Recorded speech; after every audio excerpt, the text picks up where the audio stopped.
Assalamu alaikum. Today we are going to start future indefinite tense. पहले हमने past indefinite और present indefinite दोनों को डिटेल में पढ़ा है। आज इंशाल्लाह हम future indefinite को डिस्कस करेंगे। सबसे पहले हम ये देखते हैं कि ये ऐसा एक्शन है जो कि फ्यूचर में स्टार्ट होगा।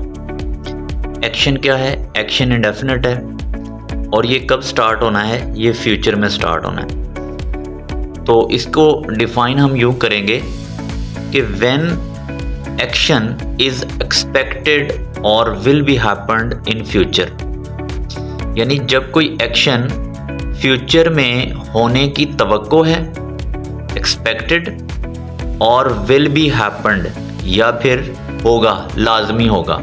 ठीक है, यानी आप तवक्को कर रहे हैं कि कोई एक्शन जो है वो फ्यूचर में वकू पजीर होगा, फ्यूचर में वो एक्शन होगा, that is called future indefinite tense.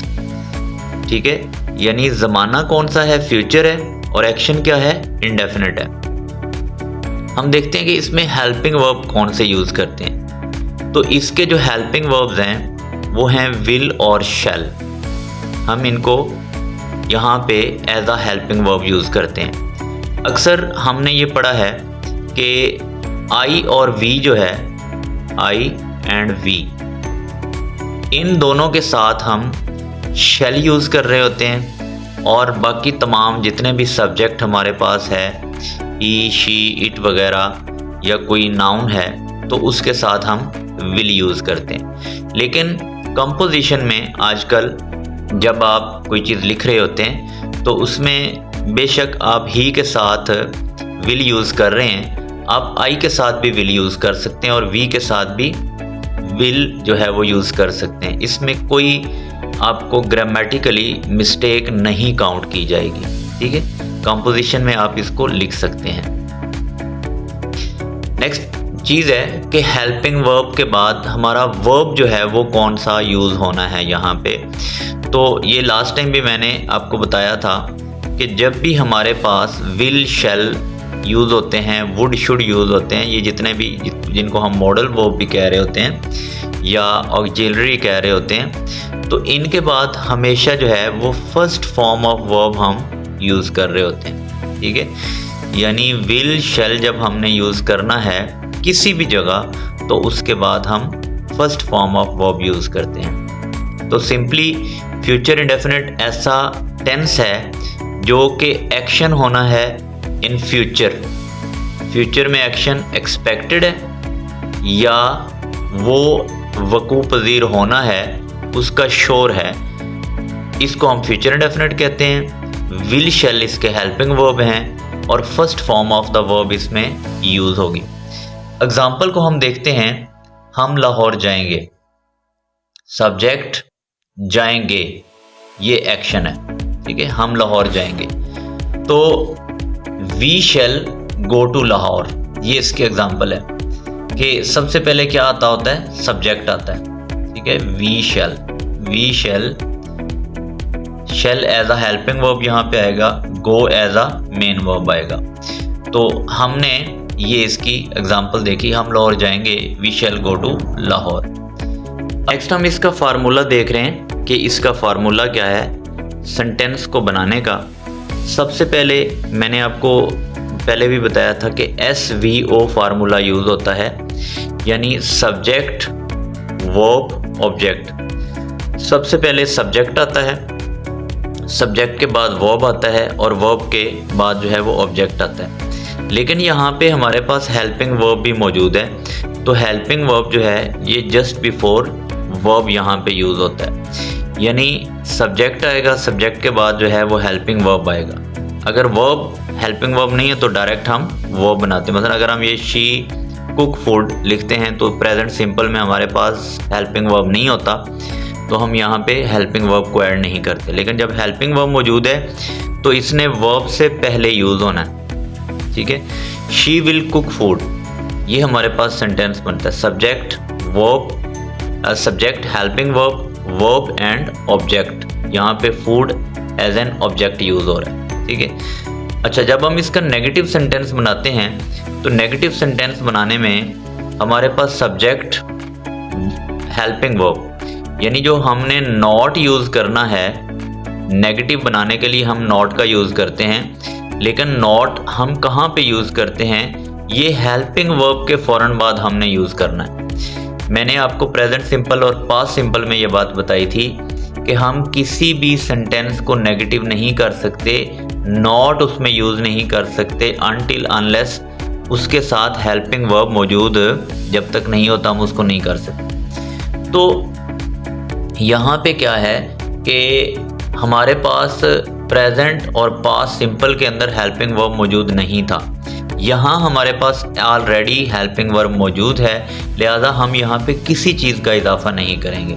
ठीक है, जैसे वहाँ पे हम डू और डज लगा रहे थे, डिड लगा रहे थे, उसके बाद नॉट लगा रहे थे, क्योंकि वहाँ सिंपल सेंटेंस के अंदर हमारे पास हेल्पिंग वर्ब मौजूद नहीं था। यहाँ ऑलरेडी हमारे पास हेल्पिंग वर्ब मौजूद है, तो यहाँ हम सिंपली जो है वो नॉट लगाएंगे। नेगेटिव सेंटेंस क्या होगा, नेगेटिव सेंटेंस क्या होगा, she will not cook food, वो खाना नहीं बनाएगी। ओके, इंटेरोगेटिव सेंटेंस क्या होगा, इंटेरोगेटिव सेंटेंस ये है कि ये जो हमारा हेल्पिंग वर्ब है इसको हमने स्टार्ट में लेके आना है। बताया था कि हेल्पिंग वर्ब की गेम है नेगेटिव और इंटेरोगेटिव सेंटेंस बनाने के अंदर, तो इसी हम हेल्पिंग वर्ब को स्टार्ट में ले आएंगे, बाकी सेंटेंस जो है हमारा उसी तरह रहेगा सिंपल इंटेरोगेटिव में। Will she cook food, will she cook food, क्या वो खाना बनाएगी। अच्छा, जब हमारे पास नेगेटिव भी है और इंटेरोगेटिव भी है तो विल हम स्टार्ट में ले आएंगे। मसलन ये सेंटेंस हमारे पास है नेगेटिव, तो इसमें हेल्पिंग वर्ब जब स्टार्ट में आ जाएगा तो ये यहाँ से ख़त्म होके सेंटेंस जो है वो यहाँ पे विल आ गया, बाकी सेंटेंस उसी तरह रह गया। Will she not cook food, क्या वो खाना नहीं बनाएगी। Will she not cook food, यानी हेल्पिंग वर्ब को हमने स्टार्ट में लेके आना है, उसके बाद सारा सेंटेंस जो है वो उसी तरह रहना है जब उसके अंदर नॉट मौजूद है तो। अच्छा, इसके बाद ये है कि जिसको हम डबल इंटेरोगेटिव कहते हैं सेंटेंस, कुछ ऐसे सेंटेंसेस होते हैं जो डबल इंटेरोगेटिव है, मतलब वो खाना कब बनाएगी या वो खाना क्यों नहीं बनाएगी वगैरह, इस तरह के जब सेंटेंसेस आते हैं तो हमने व्हेन या वाई या व्हाट जो भी है WH वाला क्वेश्चन वर्ड उसको स्टार्ट में यूज़ करना होता है, और उसके बाद हमने हेल्पिंग वर्ब यूज़ करना होता है, क्योंकि इंटेरोगेटिव बनाने के लिए विल को स्टार्ट में आना है लाजमी। तो जब डबल इंटेरोगेटिव है, एक तो ये व्हेन और व्हाट के साथ इंटेरोगेटिव बन गया, दूसरा हेल्पिंग वर्ब के साथ इंटेरोगेटिव बन गया। तो जब हेल्पिंग वर्ब ऑलरेडी स्टार्ट में है तो फिर हम यहाँ पे यानी व्हेन और वेयर व्हाट वगैरह जो भी है वो हम स्टार्ट में जब लगाते हैं तो इसने यहीं पे रहना है। ठीक है, ऑलरेडी जब इंटेरोगेटिव है तो इसका मतलब है कि डबल इंटेरोगेटिव में व्हेन वेयर व्हाट वो भी यहीं पे रहेगा और विल भी स्टार्ट में आएगा, बाकी सेंटेंस इस तरह when will she cook food. अच्छा, जब इंटेरोगेटिव भी है और नेगेटिव भी है तो फिर क्या होगा, वाई, मिसाल के तौर पे हम ये कहते हैं कि वो खाना क्यों नहीं बनाएगी, वाई स्टार्ट में आ गया, विल उसी तरह। ये डबल इंटेरोगेटिव भी है और नेगेटिव भी है, डबल इंटेरोगेटिव भी है और नेगेटिव भी है। Why will she subject not, यानी नॉट यहाँ पे रहेगा, विल चूँकि स्टार्ट में आ गया था, ये था ना शी विल नॉट, तो विल स्टार्ट में आ गया, वाई भी स्टार्ट में, वो तो ऑलरेडी लगा है कि क्यों, why will she not cook food, why will she not cook food, कि वो खाना क्यों नहीं बनाएगी। ठीक है, यहाँ से सेंटेंस कंटिन्यू हो गया। तो इसका मतलब है कि जब हमने डबल इंटेरोगेटिव बनाना है या सिंगल इंटेरोगेटिव बनाना है, विल दोनों सूरतों में जो है उसने सब्जेक्ट से पहले ही इस्तेमाल होना है। Here we come to its uses।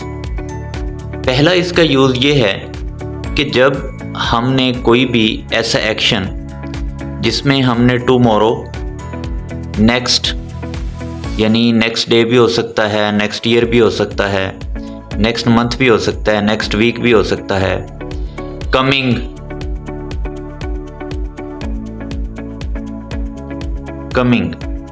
यानी कमिंग वीक भी हो सकता है, कमिंग मंथ भी हो सकता है, कमिंग ईयर भी हो सकता है। Okay, next in a minute, यानी हम जब कहना हो 1 मिनट में, 10 मिनट में, ठीक है, इन 2 आवर्स, इन 1 आवर्स, यानी नियर फ्यूचर में जब आपने कोई एक्शन जो है वो बताना हो, या फिर आप जो है वो शॉर्टली यूज़ करें। ठीक है, शॉर्टली यानी जल्द ही, मैं आपको जल्द ही इन्फॉर्म करूँगा, मैं आपको जल्द ही बताऊँगा। ठीक है, या फ्यूचर में कोई टाइम जो है वो आप मेंशन करना चाहें। इस तरह के जितने भी अल्फाज हैं कि टुमारो है, नेक्स्ट है, कमिंग है, इन अ मिनट है, शॉर्टली है, आप इसके लिए विल और फर्स्ट फॉर्म यूज़ करते हैं। जैसे मैं ये एग्जांपल देता हूँ कि वो बहुत जल्दी यहाँ पे पहुँच जाएंगे, जल्द ही वो यहाँ पे पहुँच जाएंगे। दे विल रीच हेयर शॉर्टली, वो जल्दी यहाँ पे पहुँच जाएंगे। ये शॉर्टली जो है ये क्या शो कर रहा है कि बहुत जल्द ही वो यहाँ पे पहुँच जाएंगे। दे के साथ हम विल यूज़ करते हैं और उसके बाद first form, they will reach here shortly. Next example हम देखते हैं, I shall call you in a minute, मैं आपको 1 मिनट में कॉल करता हूँ, मैं आपको 1 मिनट में कॉल करूँगा। ठीक है, तो आप जो है वो फ्यूचर में शो करने के लिए आप क्या कहते हैं कि I shall call you in a minute, या I shall call you in 1 hour, मैं आपको 1 घंटे में जो है वो कॉल करूँगा। नेक्स्ट है हमारा इसका यूजेज जो कि मसलन कोई डेट ऐसी आ जाती है, मसलन वहाँ पे ये अल्फाज नहीं होते टुमारो, कमिंग, नेक्स्ट वगैरह, कोई डेट इस तरह की आ जाती है, जैसे आ जाता है इन 2025 यानी 2025 में, ओके, या इन दिसंबर दिस ईयर, और आपको पता है कि ये दिसंबर अभी आने वाला है, ठीक है, कमिंग है, इस साल अभी दिसंबर नहीं आया, तो यानी आपने जब नियर फ्यूचर में जो है वो शो करना है। या आप ये कहते हैं कि गाड़ी 9 बजे आएगी, ठीक है, 9 PM फॉर एग्जांपल, आप ये, और आपको पता है कि ये 9 PM जो है वो फ्यूचर का टाइम है, यानी अभी 8 बजे हैं या 7 बजे हैं या 6 बजे हैं, तो आप क्या कहेंगे कि 9 बजे आएगी।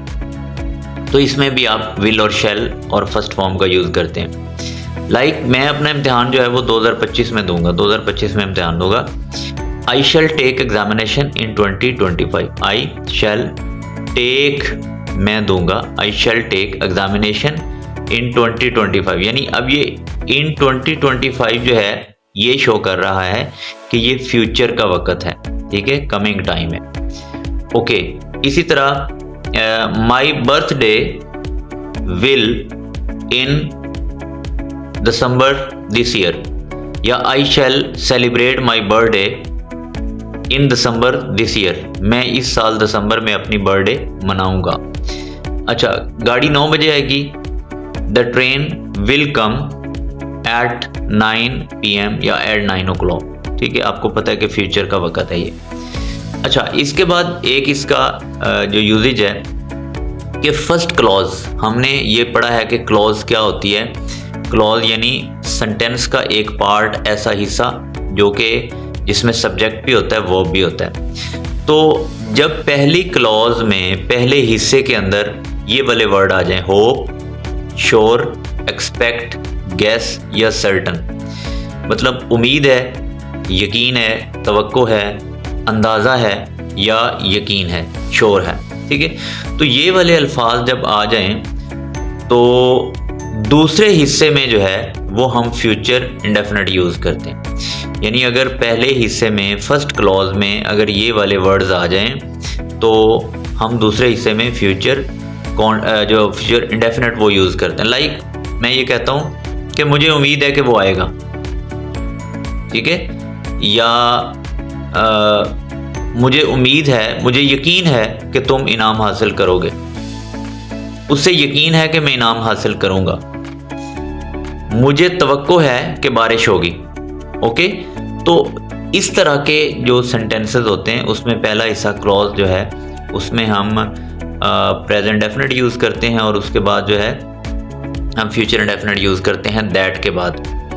जैसे मुझे उम्मीद है कि वो आएगा, आई होप, मुझे उम्मीद है, आई होप दैट, दैट के बाद क्या है, यू विल कम, तुम आओगे, मुझे उम्मीद है कि तुम आओगे, यानी पहले हिस्से में अगर होप यूज़ हुआ है तो अगले हिस्से में हम विल कम यूज़ करेंगे, फ्यूचर इंडेफिनिट यूज़ करेंगे। अच्छा, उसे यकीन है कि मैं इनाम हासिल करूँगा। शी इज़ सर्टन, ये पहला पार्ट है, पहली क्लॉज है। शी इज़ सर्टन दैट, वो उसे इस बात का यकीन है। She is certain that I shall win the prize, कि मैं इनाम जीतूँगा। उसे यकीन है कि मैं इनाम जीतूँगा। She is certain that I shall win the prize, मुझे मैं उसको यकीन है, श्योर है कि मैं जो है वो इनाम हासिल करूँगा। तो यहाँ पे शी एक्सपेक्ट्स दैट, ठीक है, या हम ये कह सकते हैं कि I guess that it will rain today, ठीक है, मुझे लगता है कि आज जो है वो बारिश होगी। तो इन दिस वे हम इन सेंटेंसेस का यूज़ करते हैं कि अगर पहले हिस्से में ये वाले आ जाएं तो दूसरे हिस्से में हम जो है वो फ्यूचर इंडेफिनिट यूज़ कर रहे होते हैं। उम्मीद है आपको समझ आ गई होगी फ्यूचर इंडेफिनिट की। तो इसकी मैं असाइनमेंट आपको जो है वो सेंड कर दूंगा, आप मुझे इनबॉक्स कर सकते हैं, तो वो आप असाइनमेंट मुझे जो है वो सेंड करें। Thank you.